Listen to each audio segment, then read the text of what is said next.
इस कार्यक्रम के पुण्यार्चक हैं राजगुरु ज्योतिष पवन जी शास्त्री। एक ही बार में समस्याओं का समाधान, 100% गारंटी से काम। फैमिली प्रॉब्लम्स, बिजनेस धंधे में नुकसान, शादी सगाई में रुकावट, फंसे हुए पैसे, डिवोर्स समस्या एवं अन्य समस्याओं के समाधान के लिए संपर्क करें 8209931336 9737202129।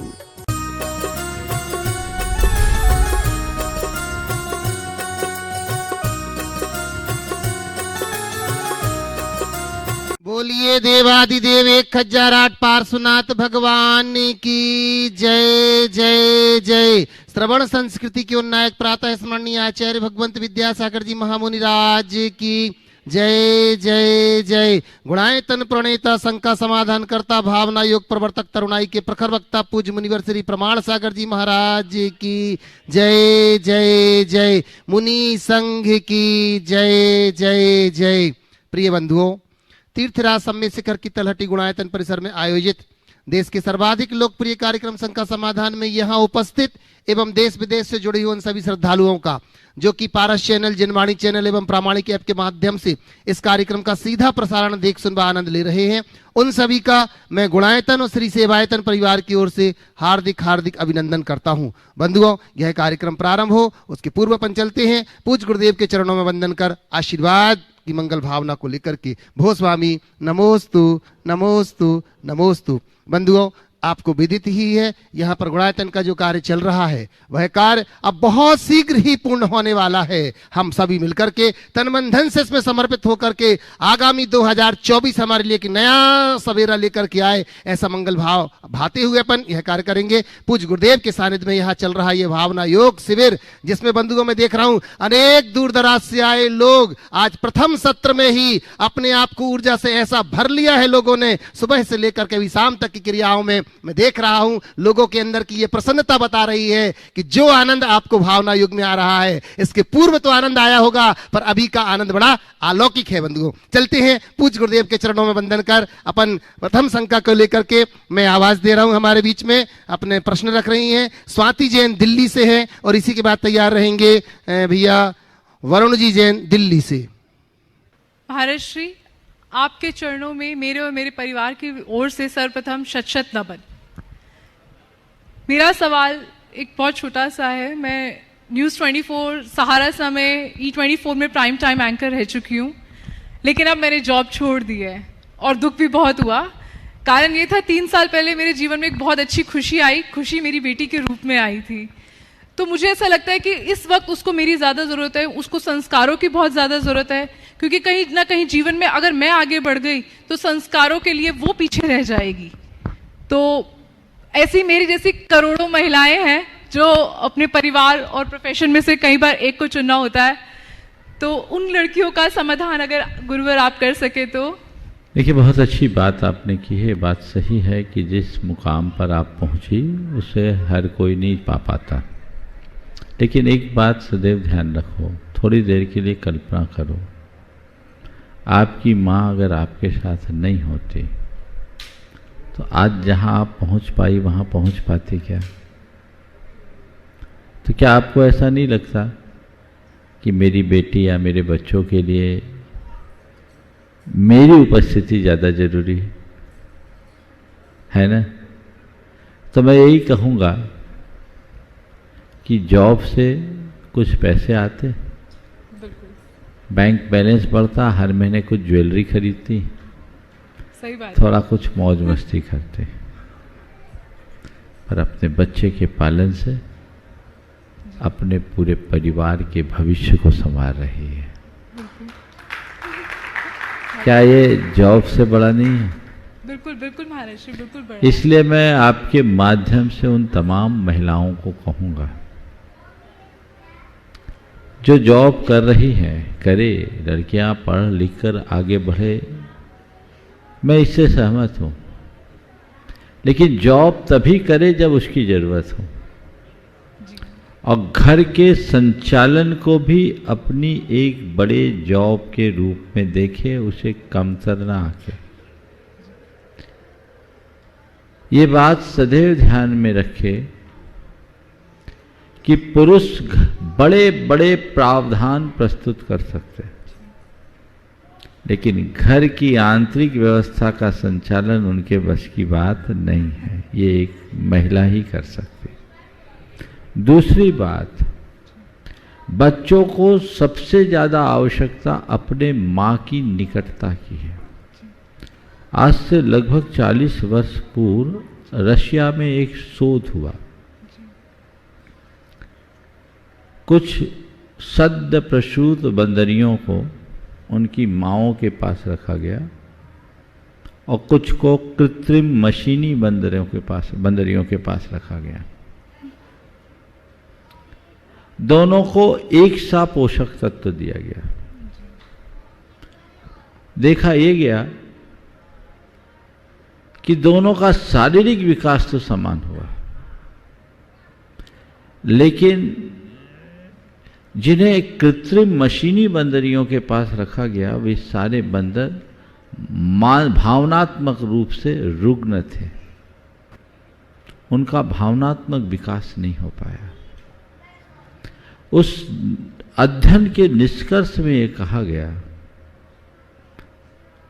कि मां की धड़कन से अगर बच्चों की धड़कन मिलती है तो उनका भावनात्मक स्वास्थ्य सुधरता है। इसलिए मैं ये कहूंगा कि जो माएं बच्चों को जन्म देने के बाद उन्हें समय नहीं दे पाती, वो एक रुग्ण पीढ़ी को जन्म देने का अपराध करती है। स्वस्थ पीढ़ी को आगे बढ़ाए। मां का मातृत्व बहुत महत्वपूर्ण होता है, इसलिए जॉब करे, कोई मनाही नहीं, लेकिन इस जॉब को अपनी बड़ी जॉब मानो। जब तक बच्चे बड़े ना हो जाए, कम से कम 5 साल की उम्र तक तो आपको पूरा ध्यान रखना चाहिए। इसमें संतुष्टि होगी। मेरे संपर्क में ऐसी बहुत सारी महिलाएं हैं जिन्होंने मल्टीनेशनल कंपनीज में अच्छे अच्छे पैकेज के जॉब छोड़े और वो कहते हैं कि महाराज जी आज हम ज़्यादा खुश हैं, आज हम ज़्यादा खुश हैं। हो सकता आपका भी ऐसा अनुभव हो, दोनों को तुलनात्मक रूप से करो तो लोगों को प्रेरणा लेनी चाहिए। तो महाराज फिर लड़कियां इतनी पढ़ लिख करके क्या करे, जॉब नहीं करे तो क्या करे? नहीं, लड़कियां आज ही पढ़ी लिखी ऐसी बात नहीं है। पढ़ी लिखी तो कैकेयी भी थी, युद्ध कला में कुशल थी कि नहीं? क्या उसकी पढ़ाई व्यर्थ गई? वो पढ़ी लिखी थी, इसलिए दशरथ के संकट का निवारण किया था। महिलाएं पढ़ लिख कर योग्य बने और जब आपत्ति विपत्ति आए तो पूरे घर का क्या, दोनों घर का भरण पोषण करने में समर्थ हो जाए। इसमें कोई जरूरत नहीं, इसमें कोई दिक्कत नहीं। बहुत सुंदर महाराज। लेकिन जॉब ओरिएंटेड मेंटालिटी से बचे। मुझे तो जॉब करना है, मुझे तो जॉब करना है, मुझे तो जॉब करना है। आजकल बड़ी दिक्कतें आती है। लड़कों के शादी ब्याह को लेकर पहले से लड़कियां कहती मुझे तो जॉब करने की आज़ादी चाहिए। नहीं, जॉब मतलब उनकी पूर्ण स्वतंत्रता, फ्रीडम। हमें किसी पर डिपेंड नहीं रहना है। ध्यान रखना, हर स्त्री को सोचना चाहिए वो एक नारी है, एक माँ है, एक बहू है, एक पत्नी है, एक गृहिणी है। वो किसी ट्रेड यूनियन की मेंबर नहीं है। उसका फोकस अपने घर परिवार की व्यवस्थाओं पर होना चाहिए। यदि ऐसा होगा तो जीवन में कठिनाई नहीं आएगी, और यदि इसकी उपेक्षा हो जाए तो परिणाम पूरी दुनिया देख रही। अभी मैं कह रहा था शादी विवाह में दिक्कतें आती, लेकिन कई महिलाएं, एक लड़की है जो पायलट, बोइंग विमान चलाने का अनुभव, चाहती तो जहाज उड़ा सकती, लेकिन वो कहती है मैं घर में रहकर ज़्यादा खुश हूँ, क्योंकि हमें जब जरूरत पड़े तो करें, यही समझ होनी चाहिए। और मैं एक सलाह दूंगा, इच्छाओं को थोड़ी सीमित करने का अभ्यास करो, खर्चे पर कंट्रोल कर लो। अभी तो मैं देखता हूं कि पति पत्नी दोनों कमाते हैं, लेकिन महीने की 25 तारीख के दिन दोनों के पर्स खाली हो जाते हैं। बोलो मैं गलत तो नहीं बोल रहा? हाँ, क्या हो गया? एक लेख पढ़ा था, समृद्धि की कीमत, बहुत अच्छा अग्रलेख था, आज से करीब 10 साल पहले। डॉक्टर कल्पना रावत, बेंगलोर की एक बड़ी विशेषज्ञ समाजशास्त्री और मनोचिकित्सक थी, उसका आलेख था। उसमें उन्होंने लिखा कि पति पत्नी दोनों कमाते हैं, 25 साल महीने की 25 तारीख में उनकी क्राइसिस हो जाती है, क्योंकि दोनों की जो कमाई है वो उनकी ईएमआई और मॉल और आपके जाके मल्टीप्लेक्स में निकल जाते हैं, बचता कुछ नहीं इधर उधर की बातों में। उसमें उन्होंने लिखा कि इतने दोनों को कमाने के बाद दोनों के पास यदि कोई आपत्ति विपत्ति आ जाए तो कोई आकस्मिक निधि नहीं है। और उसमें जो उल्लेखनीय बात थी वो यह थी कि 22 से 45 वर्ष के उम्र समूह के युवक युवतियों की प्रजनन शक्ति नष्ट हो गई, ड्यू टू, वो एक अध्ययन के आधार पर बात की थी, ड्यू टू स्ट्रेस। इसलिए सारे कारपोरेट हाउसेस में स्ट्रेस को कम करने के लिए अलग अलग कोर्सेस कराए जाते हैं, मोटिवेटर्स को बुलाया जाता है, क्योंकि काम का स्ट्रेस ज़्यादा है। तो ये चीज़ें जब ज़्यादा जुड़ेगी तो सबकी हालत खस्ता ही होगी। और यदि इसमें व्यक्ति अपनी मनोवृत्ति को थोड़ा बदल दे, थोड़ा संयम और संतोष जगा ले, तो उनकी जीवन की यात्रा बड़ी आनंद की यात्रा होगी। इस पर ध्यान देना चाहिए। धन्यवाद वरुण जी महाराज। आशा है मेरे तरफ से भी, मेरे माध्यम से करोड़ों लड़कियों को बिल्कुल सवालों का जवाब मिला बहुत होगा। बढ़िया, बहुत बढ़िया। नमस्ते महाराज। वरुण जी जैन दिल्ली से, और इसी के बाद तैयार रहेंगे मुद्रिका सेठी कोलकाता से। सर्वप्रथम मेरा और मेरे परिवार का आपके चरणों में शत नमन, शत नमन, शत नमन। मैं वरुण जैन दिल्ली से ये प्रश्न पूछना चाहूँगा। देखिए, तीर्थंकर 24 हुए हैं। हमारे नॉन जैन लोग खाली महावीर जी को जानते हैं।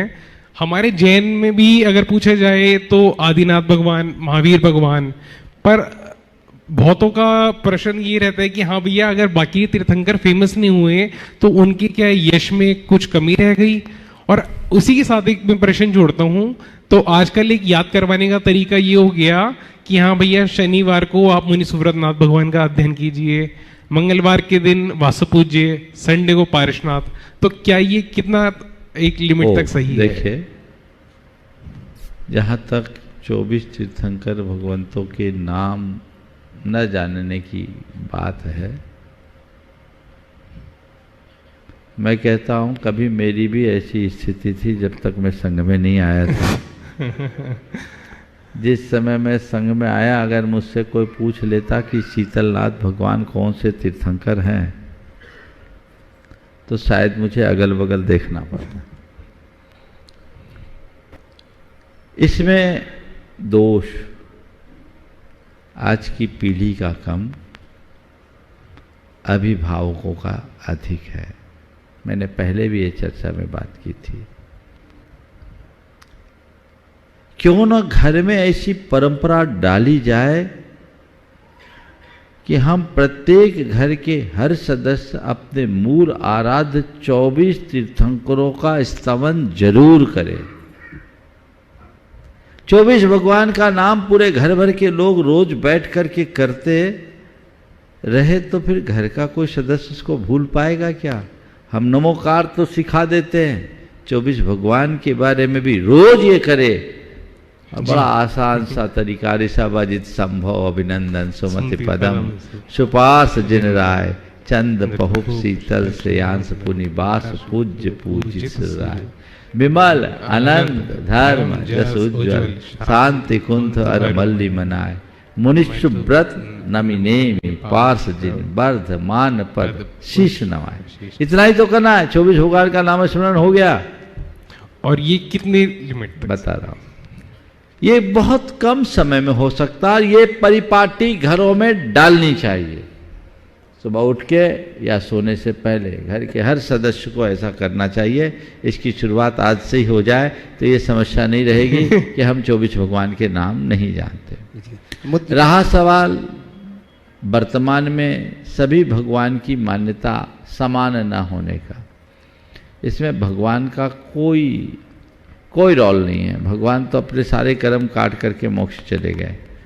सब भगवान बराबर है। ये सारा खेला भक्तों का है। भक्तों ने भगवान को अलग अलग भावनाओं से बांध दिया। आदिनाथ भगवान हमारे आद्य प्रवर्तक हुए, इसलिए उनका जगह जगह मंदिर बना, हम उनका नाम रखते हैं। महावीर भगवान 24 तीर्थंकर 24वें तीर्थंकर है तो हम उनको अच्छे से जानते हैं। पार्श्वनाथ भगवान ने भयानक उपसर्ग सह करके निर्वाण पाया तो हमने समझ लिया कि पार्श्वनाथ भगवान विघ्न के हरता है, तो हमने विघ्न हरता के रूप में भगवान पार्श्वनाथ को पूजना शुरू कर दिया। इसी तरह शांतिनाथ भगवान का बहुलता से मंदिर देखने को मिलता है। तो नाम ही शांति है और शांति सबको प्रिय है। लोग शांति धारा भी करते हैं, शांति विधान भी करते हैं। तो शांतिनाथ की जय जयकार। जी गुरुवर।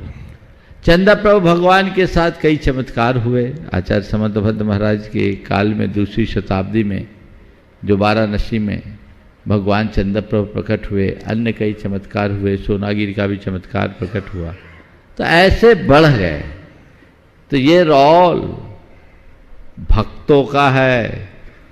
ये भक्तों की बड़ी बलिहारी है। किसको चढ़ा दे, किसको कहाँ पहुंचा दे। जैसे कहते हैं ना मीडिया, किसको चढ़ाए किसको गिराए। भक्त गिराने वाले तो नहीं है, लेकिन किसको कहाँ पहुंचा दे कहाँ नहीं जा सकता। ये सच्चाई है। ये भक्तों का खेल। पर इस आंसर से आज ये हो गया कि हाँ 24 तीर्थंकर का नाम डेली हम जैनियों के घर में तो लिया ही जाए, लेना ही चाहिए। बहुत सुंदर। चलिए। मुद्रिका सेठी कोलकाता से, और इसी के बाद तैयार रहेंगे अनिल जी त्रिशला जी बरेली गुणायतन ट्रस्टी। नमस्ते महाराज जी, मेरा नाम मुद्रिका सेठी है, मैं कोलकाता से हूँ। महाराज जी, मेरा प्रश्न ये है कि जब एग्ज़ाम का रिजल्ट आता है और अगर हमारे मार्क्स कम आ जाते हैं और स्पेशली अगर हमारे फ्रेंड से मार्क्स कम आ जाते हैं तो हमारे पेरेंट्स और हमारे टीचर्स हमें बोलते कि हमें आपसे ये उम्मीद नहीं थी, आपको ज़्यादा लेके आना चाहिए था। ये बात सुन के हम डीमोटिवेट हो जाते हैं और हम पर एक प्रेशर आ जाता है। जब हम वापस पढ़ने बैठते तो वो बात बार बार हमारे दिमाग में घूमती रहती है। तो हम ऐसा क्या करें कि वो जो बात हमारे दिमाग में बाबा घूमती वो बंद हो जाए और जो प्रेशर हमारे दिमाग में रहता है वो भी कम हो जाए। नमस्ते। मैं तुमसे पहले तुम्हारे अभिभावकों से कहना चाहूँगा, मैं समझता हूँ ये केवल तुम्हारी बात नहीं है, हर बच्चों के साथ की कहानी है और हर घर की बात। सबसे पहली सलाह तो मैं दूंगा, शायद तुम्हारी मम्मी यहाँ बैठी होगी, है ना। सबसे पहली सलाह तो मैं ये दूंगा कि बच्चों को पढ़ाई के लिए प्रेरित कीजिए, मार्क्स के लिए नहीं। मार्क्स लेना हमारी प्रतिभा का परिचायक नहीं है। जब कॉम्पिटिटिव एग्जाम में बैठते हैं ना, अच्छे अच्छे रैंक होल्डर फिसड्डी रह जाते हैं और जो सामान्य मार्क्स लेकर के पास होते हैं वो आगे बढ़ जाते हैं। मार्क्स तो एक दिन सुकून देगा। हमारा प्रयास कोर्स कंप्लीट करने का होना चाहिए। अध्ययन अच्छे से करें। बच्चों की पढ़ाई के समय 4 बातों का ध्यान रखें। मैं अभिभावकों के लिए कह रहा हूं। पहली बात, बच्चे बात मानते हैं कि नहीं। दूसरी बात, उनकी आदतें कैसी है। तीसरी बात, संगति कैसी है। और चौथी बात, पढ़ाई में मन लगाते हैं कि नहीं।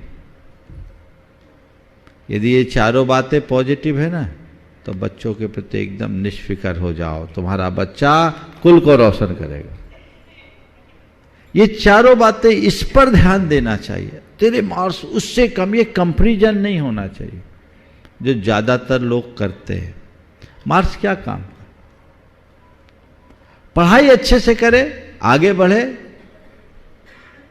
कितने भी हो गए, रैंक प्रतियोगी परीक्षाओं में तो थोड़ा काम में आ जाता है, लेकिन आगे चल करके 10th 12th या ग्रेजुएशन में मार्क्स लाए लोग, वो आगे काम में नहीं आएंगे। सतत अभ्यास होना चाहिए ताकि बच्चों पर किसी प्रकार का प्रेशर क्रिएट ना हो, है ना।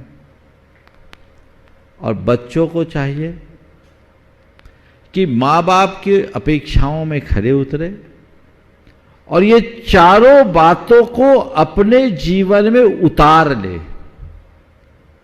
पढ़ाई पर फोकस हो ताकि शिकायत का कोई अवसर ही ना हो, खोटी आदतों से बचे, इधर उधर की बातों में ध्यान न दे, अपने प्रयोजन से प्रयोजन रखे, तो सब चीज़ें अपने आप अच्छी हो जाएगी। और फिर यदि खुद को भी लगता है कि नहीं मेरे मार्क्स थोड़े कम आए, तो हताश ना हो, अगले बार के लिए प्रयास करो। फिर एक बात सोचो, एक बार रिजल्ट निकला, हाईएस्ट मार्क्स आए 99% और एक का आया 34%। 99% वाला खुश था और 34% वाला उससे ज़्यादा खुश दिख रहा था। अब पूछा, भैया इतने कम मार्क्स आए तो इतना खुश क्यों? बोले मैं इसलिए खुश हूं कि अगले साल मैं भी उसी क्लास में बैठूंगा जिसमें 99% वाला बैठे। क्लास तो एक ही होगी। इस तरह का प्रेशर होने से कई बच्चे सुसाइड कर लेते हैं। आप देखिए सुसाइड कौन करते हैं? मेरिट्स वाले ही बच्चे तो करते हैं, एवरेज बच्चे नहीं करते। तो इसकी वजह प्रेशर। अभिभावकों को चाहिए बच्चों पर अतिरिक्त प्रेशर न डाले। और हर बच्चे का अपना अपना टैलेंट होता है। कई बच्चे ऐसे होते जो पढ़े लिखे नहीं होते पर उनका दिमाग इतना तेज होता है कि अच्छे अच्छे पढ़े लिखे भी फेल हो जाते। एक जगह सड़क के किनारे लाइन बिछाई जा रही थी, रास्ते में एक जिग जैग पाइप था, उससे वायर ले जाना था। बड़े बड़े इंजीनियर दिमाग लगा रहे थे कि इससे वायर कैसे निकाले, कुछ समझ में नहीं आया। वहीं एक गलरिया का बच्चा था, चरवाहा, वो गाय चरा रहा था, बैठा बैठा देख रहा था ये लोग क्या कर रहे हैं, बहुत देर से परेशान थे। उसने बोला मैं आपकी मदद कर सकता हूँ। बोले तू क्या करेगा मदद, गंवार आदमी। बोले मैं गंवार हूँ पर आपकी मदद कर सकता हूँ। बोले क्या? बोले अगर आप कहो तो मैं आपकी समस्या को समस्या का समाधान निकाल सकता हूँ, आपकी तार को इस पार से उस पार पहुँचा सकता हूँ। पहुँचा देगा? बोले हाँ। वो लोग थक गए थे, मजाक में कहा ये मजाक कर रहा है, करो करके बताओ। बोले पहुँचा दूंगा तो क्या दोगे? बोले 1000 देंगे। बोले ठीक है। उसने क्या किया, एक चूहे को पकड़ा, उसकी पूंछ में वो तार बांधा और चूहे को पाइप में घुसा दिया, इस पार से उस पार तार निकल गई। सब देखते रह गए, सारी इंजीनियरिंग धरी रह गई। तो टैलेंट होना चाहिए, मार्क्स से टैलेंट का कोई संबंध नहीं है। प्रतिभा आंतरिक होती है, वो बोलती है। समझ गए? तो प्रतिभा को देखिए, कई जगह टॉपर रह जाते और जो एवरेज मार्क्स वाले होते वो आगे बढ़ जाते। मैं ऐसा इसलिए नहीं कह रहा हूं कि बच्चे पढ़ने में उद्यम न करें, मैं ऐसा इसलिए कह रहा हूं कि बच्चों से लोग अतिरिक्त अपेक्षाएं न रखें और बच्चे प्रेशर में ना आए, मन लगाकर अपना बेहतर से बेहतर परफॉर्मेंस दें। अनिल तसला जी बरेली से गुणायतन व सेवायतन ट्रस्टी नित्य शांति धारक बरेजो कर। इसी के बाद निवेदन करूंगा अबिका जी विराज सेठिया। परम पूज्य गुरुदेव के चरण कमलों में मेरा और मेरी पत्नी त्रिशला जैन, जो कि इस समय नहीं आ पाई क्योंकि बरेली में भक्तांबर विधान चल रहे हैं 48 दिन के, और उसे वो ही लीड कर रहे हैं, और सबकी तरफ से बारंबार नमोस्तु नमोस्तु नमोस्तु। और छवि शुल्लक ओ जल्दी सवाल कर लो। इच्छा भी सर, क्वेश्चन तो मेरा दूसरा था, भी एक बच्चों के ऊपर मेरा दिमाग में आया एक क्वेश्चन, उसका शंका समाधान हाथ की हाथ चाहूंगा कि हम माता पिता जितने भी हैं सबकी दुनिया बच्चों तक सीमित है, क्योंकि 1 या 2 बच्चे होते हैं और खूब अच्छे संस्कार देते हैं, और जैसे ही वो बड़े होते हैं तो वो माँ बाप की दुनिया उनके दिल में 1% भी नहीं होती। तो क्या जैसे कंप्यूटर का प्रभाव है या संगत का प्रभाव है या स्कूल का प्रभाव है, क्या है जैसा? बहुत ही मार्मिक सवाल किया। माँ बाप अपने बच्चों के लिए सब कुछ उड़ेल देते और बच्चे माँ बाप की अपेक्षाओं को पूरा नहीं कर पाते। आज मैं महसूस करता हूँ हर माँ बाप एक उम्र के बाद अपने आप को बड़े बेबस और लाचार जैसा अनुभव करते हैं। बिरले भाग्यशाली माता पिता है जिनकी संतान आज्ञाकारी बनकर उनकी सेवा करते हैं।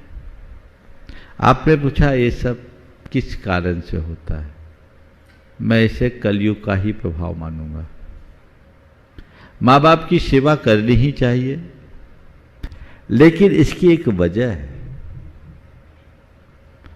आपने अपनी माँ बाप की कितनी सेवा की?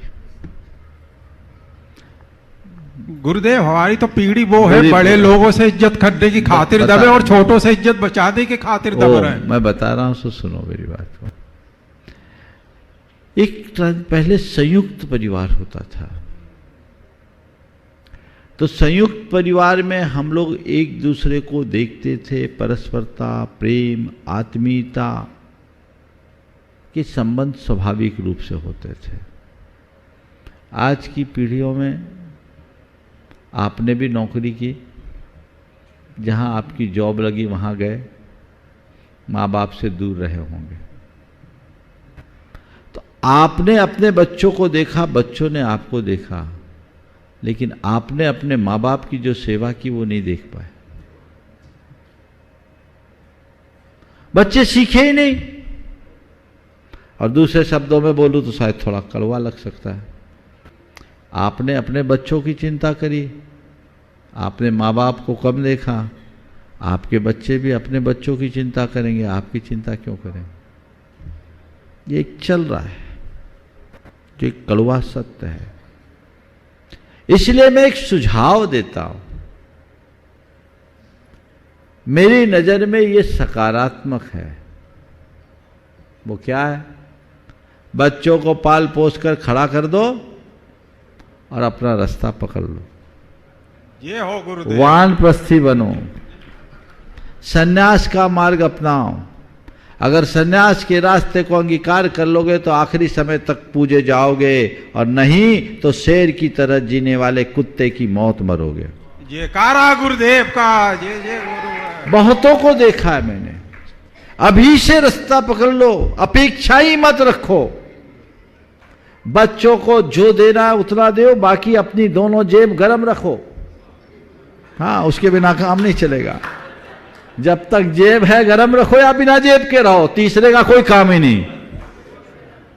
हम लोग कोई जरूरत नहीं, पर जेब रखो तो भरी होनी चाहिए। खाली जेब में काम, और आराम से धर्म ध्यान के साथ अपना जीवन जियोगे तो सुखी रहोगे।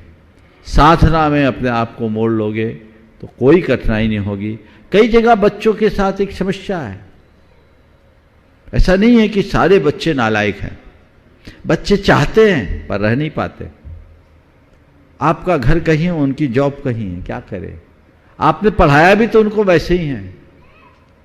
तो ये जो चीजें हैं समय के अनुरूप बदलना चाहिए। हम बच्चों को दोष दे, माँ बाप को दोष दे, थक गए बोलते बोलते हम लोग, इसलिए हमने अब बोलना कम कर दिया। बदलाव समय के अनुरूप सब में होना चाहिए, और जब ऐसा बदलाव होगा तभी सुखी होंगे। लेकिन आप लोग हैं जो मोह माया में फंसे रहते हैं, बच्चों की गालियां और ताने सुनने के बाद भी उन्हीं से चिपकते हैं। झटको, अपना गौरव जगाओ, सही रास्ता अंगीकार करो, तो जीवन अच्छा बनेगा। और जो निकल जाते हैं ना वो राजा होते हैं, और जो पकड़ गए वो सड़ेंगे। इसलिए अभी कुछ बिगड़ा नहीं अनिल जी, हाँ रास्ता बना लीजिए। और इसीलिए साधना बसती का है कि आराम से रहो, ठाठ से रहो, कोई दिक्कत नहीं होगी। नमोस्तु गुरुदेव, नमो। अबिका जैन विराज सेतिया। नमोस्तु महाराज जी, मेरा प्रश्न है कि मैंने पापा लोग को देखा है कि जब वो मंदिर जाते हैं तो सर नहीं ढकते हैं, और जब कलश करते हैं भगवान का तब सर ढकते हैं, ऐसा क्यों? बहुत अच्छा सवाल किया। मंदिर जाते तो सर नहीं ढकते, कलश करते तो सर ढकते हैं। इसकी वजह यह है कि जब उनको मंदिर जाते तो उनको इस बात का ख्याल नहीं रहता कि हम भगवान के पास जा रहे हैं। कलश करते समय ख्याल आता है कि हम भगवान के पास है, इसलिए से ढक ले। समझ गए? बहुत सही बात कही है। कायदे से मंदिर जाने समय में भी सर ढक लेना चाहिए, ये रास्ता। बंधुओं, हमें बड़ी प्रसन्नता है, गुणायतन के आवाहन पर अनेक लोगों ने गुणायतन से जुड़ने का अपना मन बनाया है। और हम चाहेंगे जिन्होंने गुणायतन से अपने आप को जोड़ा है, आप करतल ध्वनि से उनका अभिनंदन जरूर करें। बंधुओं, निर्वाण निधि के रूप में जिन्होंने अपने आप को जोड़ा है, श्री नरोत्तम दास जी जैन, पुरुषोत्तम लाल जी दिल्ली निवासी, तालियां बजाकर उनका अभिनंदन करते हैं। और आज यहाँ पर उपस्थित हैं सूत्रधार के रूप में जिन्होंने अपने आप को जोड़ लिया है। बंधुओं, मैं बड़े सम्मान के साथ आवाज दे रहा हूँ श्रीमती शशि जी पाटनी, दीपक जी जैन, सुलेखा जी, कुशल जी, कीर्तन जी पाटनी, कोलकाता पश्चिम बंगाल से हमारे बीच में। मैं निवेदन करता हूं मंच के ऊपर आए और जोरदार तालियों के साथ हम उनका अभिनंदन करते हैं। कृपया मंच के ऊपर आइएगा। और इनका अभिनंदन करने के लिए बंधुओं, हमारे बीच में मंच पर एक ऐसा श्रावक बैठा हुआ है जो देश नहीं विदेश में रह करके भी 2 प्रतिमाओं का पालन कर रहा है। हमारे बीच में मैं निवेदन कर रहा हूं, भैया विवेक जी सिंगापुर से है, अचिंत जी सिंगापुर से आए, जो कि माय गुणायतन के ट्रस्टी है। जोरदार तालियां बजा करके हम इनका अभिनंदन करते हैं। आइएगा, अति शीघ्र आए मंच के ऊपर। सूत्रधार के रूप में जुड़े श्रीमती शशि जी पाटनी, दीपक जी जैन, सुलेखा जी, कुशल जी, कीर्तन जी पाटनी परिवार आइएगा। और विवेक भैया जो कि व्रती श्रावक हैं, अभिनंदन कर रहे हैं। चंद जी आइएगा।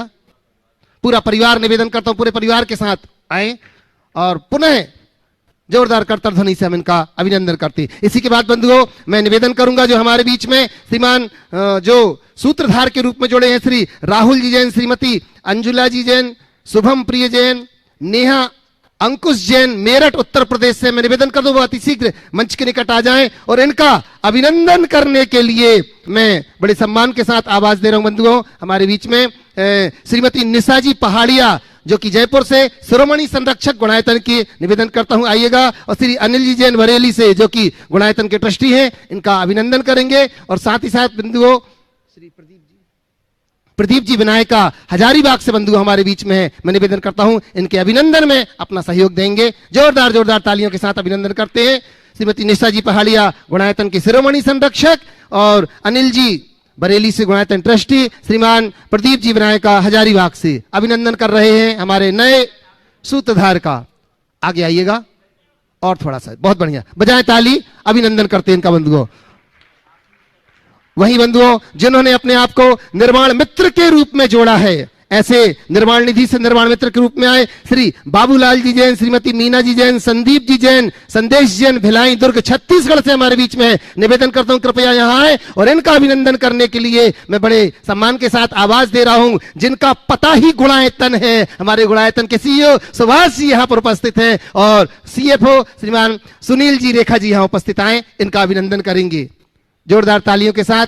मैं निवेदन कर रहा हूं, निर्वाण निधि से निर्वाण मित्र के रूप में आए हैं बाबूलाल जी, श्रीमती मीना जी, संदीप जी जैन, संदेश जी जैन, अति शीघ्र पहुंचेगा। और इसी के बाद मैं निवेदन करूंगा कवि हृदय विकर्ष जी शास्त्री पहुंच रहे हैं और इनके बाद तैयार रहेंगे। मैं निवेदन करूंगा हमारे बीच में जो कि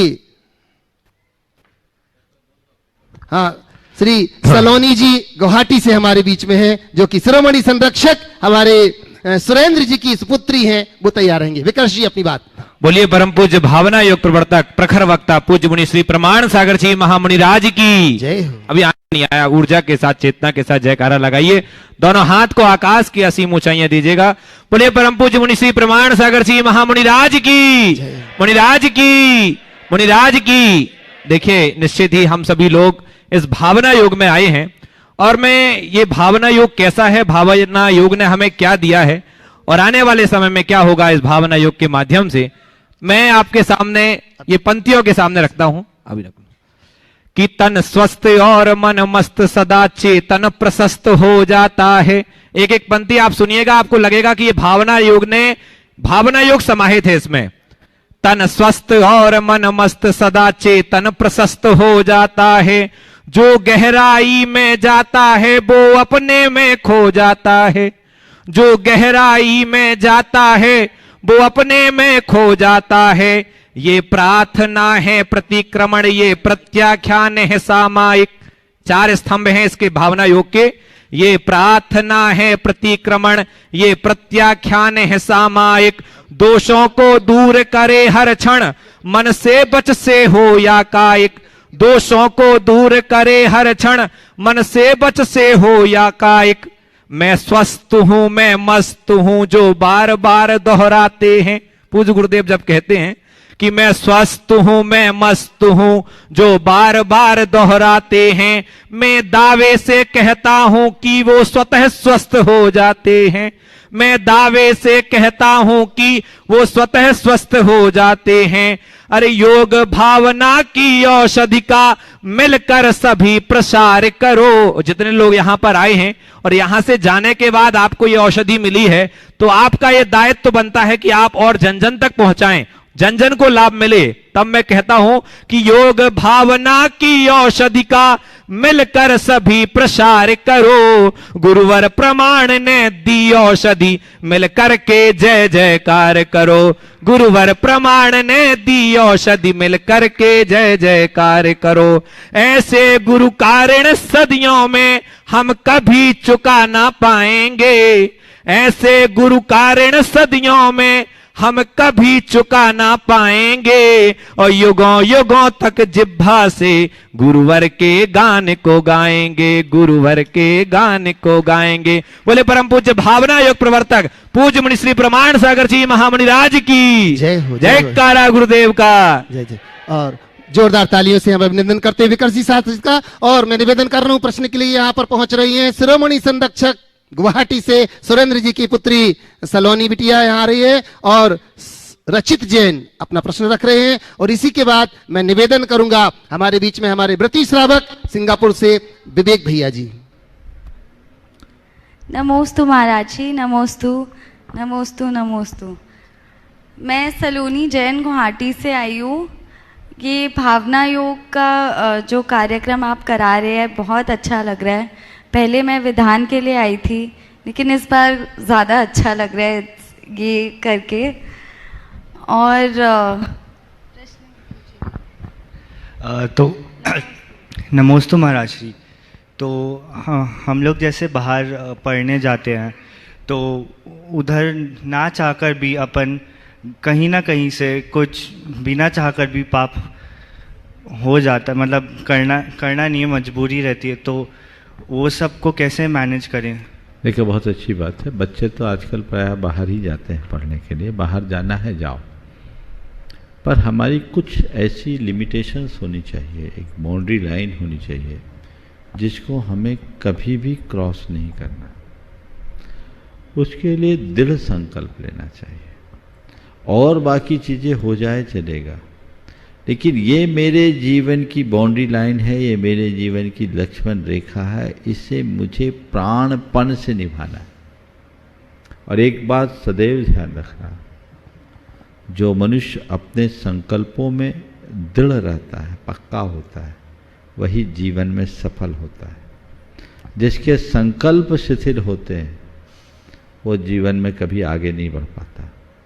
इसलिए चाहे जो हो, मेरी ये लिमिट्स है, मेरी ये मर्यादा है, मेरे जीवन की लक्ष्मण रेखा है, उधर तो मुझे झांकना भी नहीं है। और उसके लिए मन को पहले से तैयार रखो, पक्का। जैसे आज तुम्हारे साथ कोई कितना भी कहेगा नॉन वेज खाना पसंद करोगे? कितना भी फोर्स करे? बिल्कुल नहीं। क्यों? क्योंकि ये मेरे अंदर है, ऐसे है ना, रजिस्टर्ड। लेकिन हो सकता है तुम्हारा हो या नहीं हो, और शायद ही अभी सार्वजनिक रूप से एक्सेप्ट भी नहीं करोगे, लेकिन मान लो कभी तुम्हें कोई स्मोक करने के लिए कह दे या थोड़ा सा ड्रिंक लेने के लिए कह दे, तो तुम तो भले ना करो, तुम्हारे जैसे यंगस्टर्स कर लेंगे। हाँ महाराज जी, वही मतलब ऐसा अगर होता है हाँ, तो मुझे तो वही बोल रहा हूँ। इसका मतलब जिस तरह से नॉन वेज के लिए हमने निषेधाज्ञा लगाई, वैसे उन सब लिमिट्स के प्रति हमारी निषेधाज्ञा होनी चाहिए।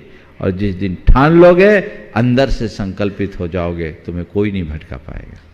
और ऐसे लोगों से फिर अपने आप दूरी बना के चलोगे। आज का कल्चर कुछ ऐसा होता जा रहा है, तो उसमें हमें अपने आप को संभाल के रखना पड़ेगा। बहुत सारे तुम्हारे जैसे बच्चे और बच्चियां हैं जो कहते हैं कि हम लोग अगर इसमें शामिल नहीं होते तो हमको बेवकूफ़ माना जाता है, लोग हमारा मजाक उड़ाते हैं। लेकिन अगर व्यक्ति मजबूत है तो लोग उसका मजाक नहीं, लोग उसको आदर भी देते हैं।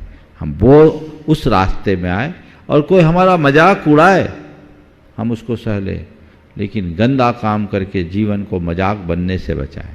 समझ गए? आशीर्वाद। मैं निवेदन कर रहा हूं सिंगापुर गौरव विवेक भैया जी, प्रतिश्रावक अचिंत भैया जी, और इसी के बाद मैं निवेदन करूंगा हमारे बीच में बंधुओं दिल्ली से जो कि सुप्रीम कोर्ट के वकील हैं श्रीमती साधना जी विजय जी यहाँ पर उपस्थित हैं। नमोस्तु महाराज श्री, नमोस्तु इच्छामि महाराज श्री। महाराज श्री, आज से भावना योग शिविर प्रारंभ हो गया है, और मेरा प्रश्न इसी से संबंधित है कि भावना योग के महाराज जी 4 स्तंभ हैं, प्रार्थना है, प्रतिक्रमण है, प्रत्याख्यान है, सामायिक है, और विभिन्न वर्गों के लोग महाराज जी इससे लाभान्वित हो रहे हैं, यंगस्टर भी, व्रती भी, और भी जो बीमार हैं वो भी। सो महाराज जी, मेरा प्रश्न व्रती श्रावकों से संबंधित है कि इसके जो 2 स्तंभ हैं, एक प्रतिक्रमण है और एक सामायिक, वो तो व्रतियों के आवश्यकों में सम्मिलित है महाराज श्री। तो वो दिन में 2 बार या 3 बार प्रतिक्रमण और सामायिक करते हैं। तो मेरा प्रश्न महाराज जी ये है कि प्रतिक्रमण और सामायिक के अलावा प्रार्थना जैसे हम मंदिर में कर लेते हैं, वो भी हमारे आवश्यक में है, तो उसके ऑन टॉप ऑफ दैट अगर हम भावना योग करेंगे तो उसका और हमको क्या एक्स्ट्रा लाभ मिलेगा, या उसी में सम्मिलित हो जाएगा? मैं तो कह रहा हूँ 48 मिनट का जो भावना योग है जो व्रतियों के लिए, यदि आप उसे कर लो तो वो आपकी जीवंत सामायिक होगी। एक जगह बैठ के ऊँघने वाली सामायिक में मजा नहीं है, चेतना को जगाने वाली सामायिक ही असली सामायिक। जी कई व्रतियों ने किया है और उन्होंने उसके बाद जो अपना अनुभव मुझ तक रखा है बहुत ही अच्छा है। तो उससे हमारे परिणाम सुधरे, हमारा वैराग्य बढ़े, हमारी भाव शुद्धि हो, यही तो हमारे जीवन की उपलब्धि है और यही हमारा ध्येय भी। तो आप कर सकते। तो महाराज श्री, फिर मेरा प्रश्न ये है कि हम अगर वो करें तो हमारा प्रतिक्रमण और सामायिक उसमें सम्मिलित हो जाएगी क्या? ये भाव प्रतिक्रमण है, द्रव्य प्रतिक्रमण जो तुम्हें रोज करते सो कर लो। करें, ठीक है। लीजिएगा। अचिंत जी पूछ रहे हैं। नमोस्तु मुरीश्वरी और मंच पे विराजमान सभी लोगों इच्छामी। महाराज श्री, आज जो अभी मैं प्रश्न सुन रहा था, लोगों ने पूछे हैं कि बच्चों के और माता पिता का जो सामंजस्य है और उनका भविष्य को लेकर है, साथ में आपने भावकों के लिए बताया कि कैसे भविष्य में अपने आप को संभाले। तो महाराज श्री, मेरा इसी से संबंधित प्रश्न मेरे मन में आया कि हमारे जैसे यंगस्टर जो हैं आज ज़्यादा से ज़्यादा जॉब करने वाले अपने जो उनका मुख्य क्षेत्र जो उनके जन्मभूमि थी उससे दूर चले जाते हैं जॉब करने के लिए, और वहाँ रहते हैं, और सभी अपने फ्यूचर की प्लानिंग जरूर करते हैं। और फ्यूचर प्लानिंग होती है इन्वेस्टमेंट के नाम पे कि मेरे ये प्लानिंग होगी, और एक साथ में एक रिटायरमेंट प्लान और ले लेते हैं अपना। तो महाराज श्री, मेरा प्रश्न ये है कि हम आज अपना 30-35 साल की उम्र में अपना भविष्य अगले 15-20 साल का देख रहे हैं, लेकिन जब बच्चों की शादी हो जाएगी, बड़े हो जाएंगे, और हमारे रिटायरमेंट के नाम पे आपने बोला दोनों जेबें तो भर के रखो, लेकिन महाराज श्री हमारी क्या प्लानिंग होनी चाहिए, क्योंकि हम अपनी जन्मभूमि में है नहीं, हमारे को पता नहीं कहाँ रहेंगे। बहुत अच्छा सवाल किया है। रिटायरमेंट के बाद की प्लानिंग हालांकि कर तो रखी होगी सबने, अपने अपने इन्वेस्टमेंट को और चीज़ों को लोग प्लानिंग में लेते हैं, लेकिन मुझसे पूछो तो मैंने अभी जो अनिल जी के सवाल के उत्तर में बात महाराज की, उसी संबंधित में कि क्या मैं उसी कड़ी को आगे बढ़ाता हूँ।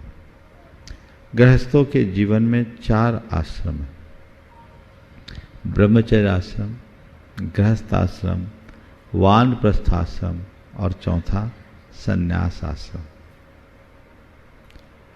जब तक विवाह ना हो अध्ययन काल चले ब्रह्मचर्य आश्रम, विवाहोपरांत गृहस्थ आश्रम।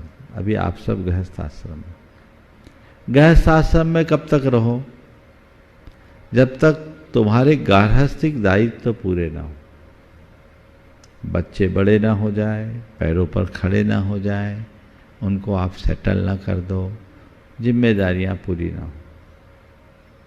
तो गृहस्थ आश्रम में आप सक्रियता के साथ जिए। मान लीजिए 25 वर्ष की उम्र में किसी का विवाह होता है, तो बाद के 25 वर्ष सक्रिय गृहस्थी के साथ जिए। 50 की उम्र का स्पर्श करते धीरे धीरे धीरे धीरे अपने आप को डाइवर्ट करना शुरू करें, और 50 से 60 की उम्र पर पहुंचते पहुंचते अपने आप को पूरी तरह से गृहस्थी से मोड़ ले और व्रत संयम त्याग तपस्या के रास्ते में लग जाए। देखो कल्याण जी लगे हुए, बड़े अच्छा खासा व्यापार धंधा सब समेट कर स्त्री में है, दोनों प्राणी हैं, आज व्रती है। तो ये एक रास्ता है, हमने अपनी जिम्मेदारी पूरी की। अब स्वयं के प्रति जो हमारी जवाबदारी है उसे पूरी करना है, स्वयं के उत्तरदायित्व को पूर्ण करना है, और स्वयं के उत्तरदायित्व को पूर्ण करने के लिए आत्मोन्नति का रास्ता चुनना। अब हम घर गृहस्थी के दायित्व से मुक्त हो गए, घर में है भी तो मार्गदर्शक बनकर हैं, मार्ग निर्णायक बनकर नहीं। मेहमान की भांति रहें, मालिक की भांति नहीं। बच्चों और बहुओं को दायित्व सौंपें और अपना कल्याण का लक्ष्य, अपने कल्याण का लक्ष्य लेकर अपने कार्यक्रम बनाएं। गुरुजनों के संपर्क में रहें, तीर्थ क्षेत्रों में रहें और व्रती जीवन जीते हुए अपने जीवन का अंतिम लक्ष्य संलेखना को पूरा करें। वो जीवन की सबसे अच्छी प्लानिंग है, बाकी तो गोरख धंधा ही है। इसीलिए हमने शिखर जी में ऐसी व्यवस्थाएं बनवाई है कि हर आदमी सम्मेत शिखर जी में संलेखना पूर्वक अपना अंत कर सके। पर यह तालियां बजाने से नहीं होगा, उसके लिए आपको अपनी वैसी तैयारी करनी होगी। मेरी जिम्मेदारी पूरी हो गई, अब मुझे क्या करना बच्चों से? आज देखो सुभाष जी यहाँ रह रहे हैं 24 घंटे, बच्चों को जरूरत है यहाँ आ जाते, कभी कभी उनको भी जाना होता चले जाते। ये एक रास्ता है, और जो ऐसा रास्ता पकड़ लेता है उसका जीवन बहुत ही बैलेंस्ड बन जाता है, और नहीं तो अंत में कब किसके साथ क्या हो जाए कहा नहीं जा सकता। इसलिए इन बातों को ध्यान में रखते हुए चलना चाहिए, जिससे हमारे जीवन का पथ प्रशस्त हो सके। नमस्ते महाराज। निवेदन कर रहा हूँ श्रीमती साधना जी Vijay ji, supreme court advocate, और इसी के बाद निवेदन करूंगा डॉक्टर नवीन जी योगाचार्य बरेली भोपाल से। नमोस्तु महाराज श्री, नमोस्तु नमोस्तु। क्षुल्लक महाराज जी के चरणों में इच्छामि इच्छामि इच्छामि।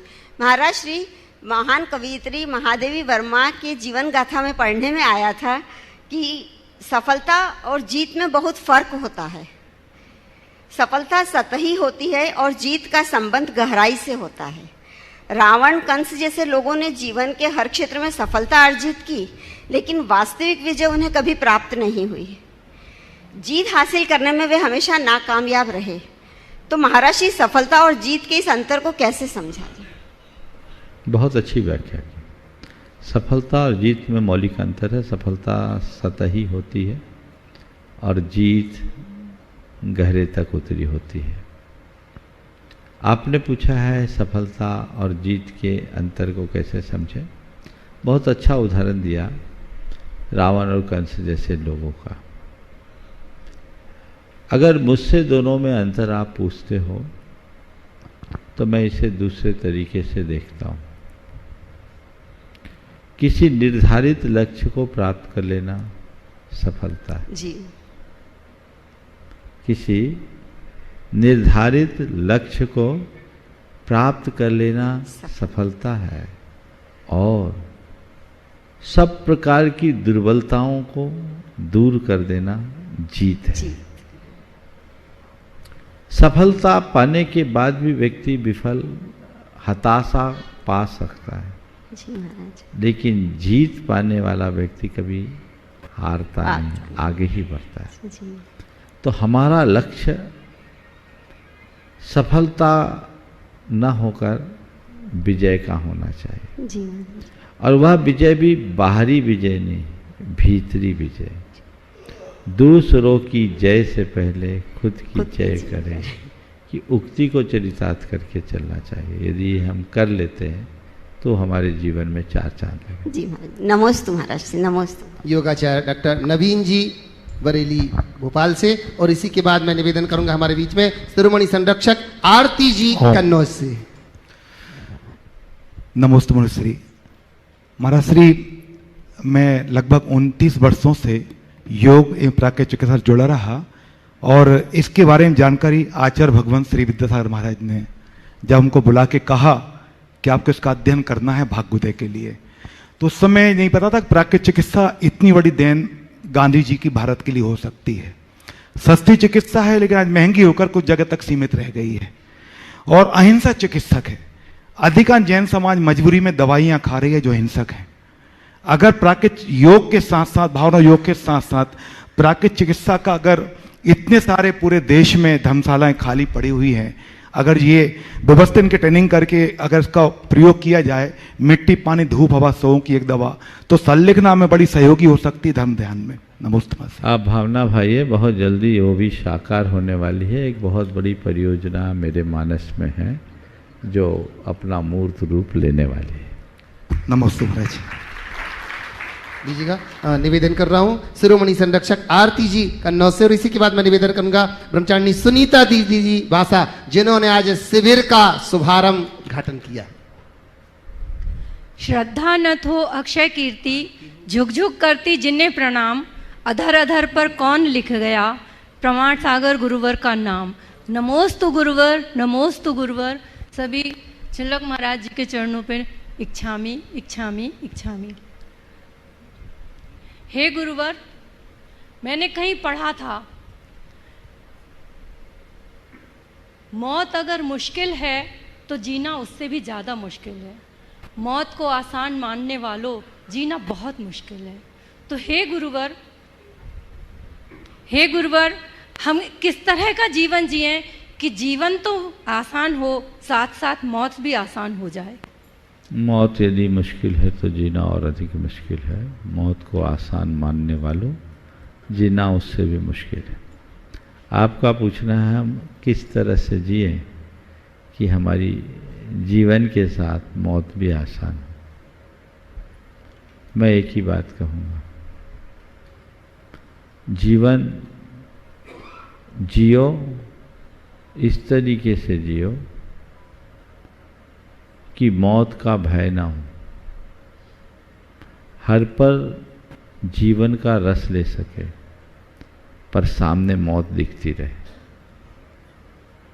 मौत को देखते हुए, मौत के भय से मुक्त होकर जीवन को देख करके हम जिएंगे तो जीवन का रस रहेगा, हमारा जीवन भी संवरेगा और हम उसमें सफल भी हो सकें। नमोस्तु। आदरणीय सुनीता दीदी भाषा, और इसी के बाद निवेदन करूंगा छोटा सा। गुरुवर के चरणों में त्रिवार नमोस्तु नमोस्तु नमोस्तु। छुल्लक जी के चरणों में इच्छा में महाराज जी, हमारा क्वेश्चन तो हमें कुछ और पूछना था लेकिन टाइम पूरा हो रहा है, तो हम ये जानना चाहते कि जब हम लोग आपके साथ भावना योग करते हैं तो आपके साथ भावना योग करने से एक अलग आनंद और एक अलग विशुद्धि रहती है, लेकिन जब हम अकेले में करते हैं तो उतना अच्छा मानस नहीं बनता है और उतना अच्छा नहीं लगता है भावना योग करने में। देखिए, इसका उत्तर बहुत छोटा सा है। सप्लाई के पानी का वो टेस्ट नहीं होता जो झरने का पानी का होता है, समझ लो। तो झरने के पास बैठोगे तो उसमें प्यास ही नहीं, प्राकृतिक छटा का भी आनंद आएगा। सप्लाई का पानी टेस्ट तो कुछ तो करता है, तो अच्छा है झरने के पास रहो, पर रोज झरने के पास नहीं बैठ सकते, इसलिए प्यासे रहने से अच्छा है सप्लाई का भी पानी पीते रहो। समय आप सबका हो गया, यहीं पर विराम। बोलिए परम पूज्य आचार्य गुरुवर श्री विद्यासागर जी महाराज की जय। परम पूज्य मुनिवर श्री प्रमाण सागर जी महाराज की जय जय जय।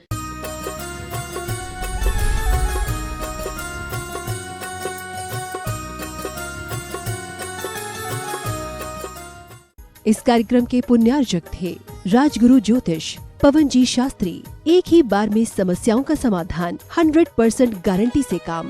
फैमिली प्रॉब्लम्स, बिजनेस धंधे में नुकसान, शादी सगाई में रुकावट, फंसे हुए पैसे, डिवोर्स समस्या एवं अन्य समस्याओं के समाधान के लिए संपर्क करें 8209931336 9737202129।